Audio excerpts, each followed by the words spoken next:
মোৰ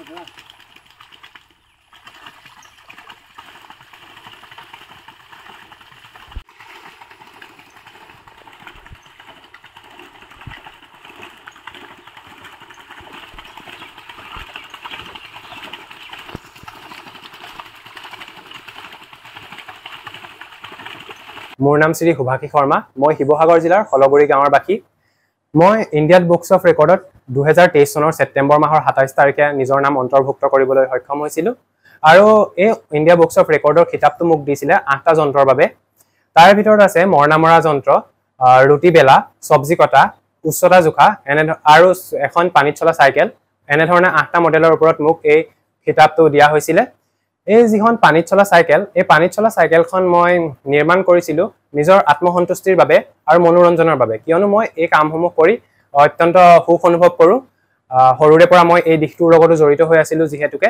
আৰু এই চাইকেলখন বনাওঁতে মোৰ প্ৰায় 10,000 টকা খৰচ হৈছিল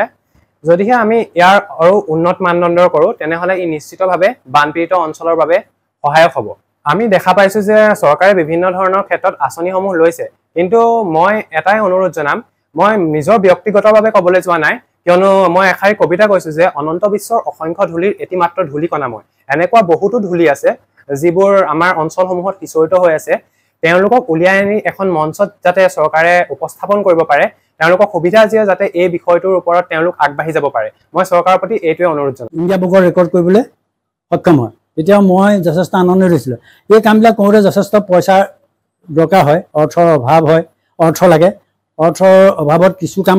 ই আগবাঢ়িও কৰিব পৰা নাই চৰকাৰে যদি এই ক্ষেত্ৰত অলপ সহায় কৰিব পাৰে এনেধৰণৰ বহুত ল'ৰা ছোৱালী আমাৰ গাঁৱত আছে যিসকলে তেনেকুৱা ধৰণৰ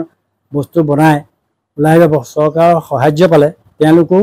আগবাঢ়ি আহিব পাৰিব আৰু ভৱিষ্যতলৈ চৰকাৰ দেশৰ তথা ৰাজ্যখনৰ আমাৰ নাম আহিব শ্ৰী সুভাষিছ শৰ্মাই